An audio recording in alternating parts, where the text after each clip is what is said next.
All right, guys.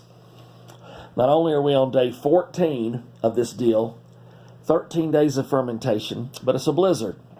So that's just fascinating. Complete insanity. We got about a foot of snow right now. There's like 1,100 cars abandoned on highways. All the highways are closed. There was 97-mile-per-hour winds today, which is an all-time record for all of history for Colorado. So this has been complete insanity, just absolute insanity. So I thought since we had a break, we've got a break from schools, we've got a break from being able to work or do anything, that I would go ahead and make a special video and deal with another subject. I think I'm going to do quite a few of these. I'm going to start doing sort of informative videos. I mean, my family's got a 130-year history, and I have, been around this stuff my entire life, over 40 years, and I own a distillery, also a chef. So I figure with all the people I know and all the things I've known over all these years, that maybe I could help somebody. Maybe I could just spread some love, spread some knowledge. So I'm going to do some informational videos. I figured since we're on a break, a blizzard break, I'll do one on the idea of recipes, which we call mash bills. Recipes in general vary dramatically. People are not fully aware, most people, of the differences between the moonshiners. The reason that people pay $100+ a gallon for shine is because it is so good.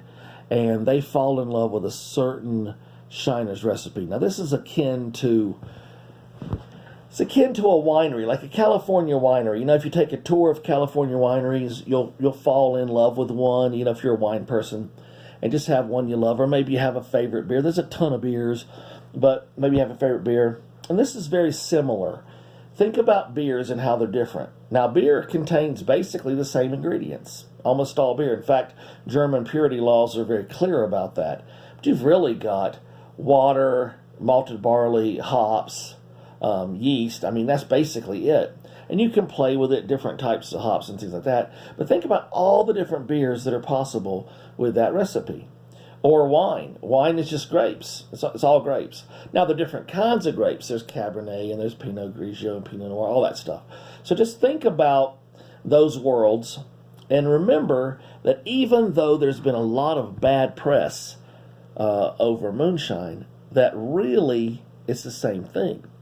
These are artisan, small producers that care about what they're doing, that have a family history of doing it, that are very, very good at it, and have specific recipes. And you know that one of the main parts of this 1889 project is recipe-based. It's a very unusual recipe, something we have never done.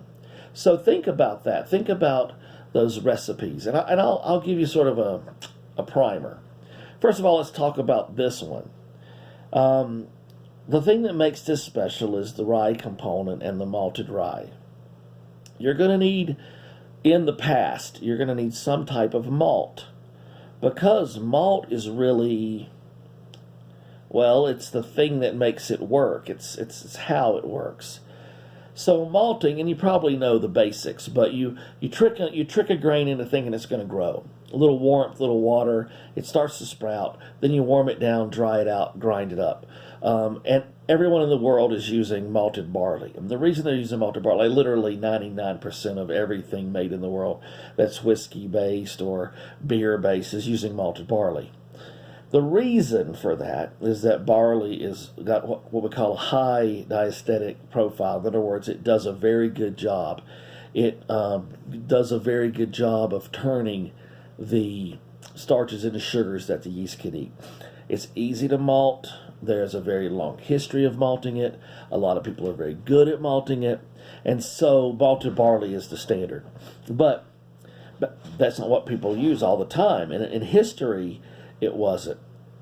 This particular recipe that we're doing now in the 1889 project is about half rye and half corn.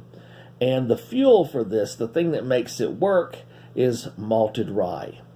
It's basically a quarter malted rye, a quarter raw rye, and half corn, basically. There's some white sugar, not a lot, but just some to kind of jumpstart it. And that's pretty much that recipe.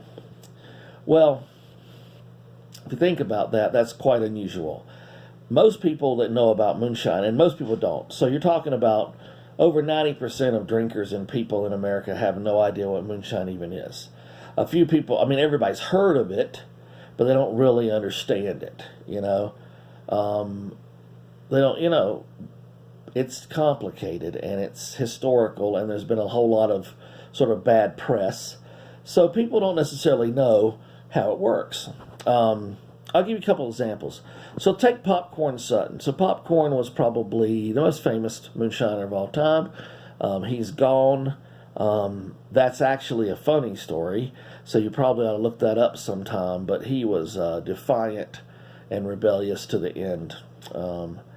My family is a little bit further away in the Carolinas from Popcorn, and so we never knew him, but I knew of him. And Barney and all those other guys. I've heard of most of those guys over the years.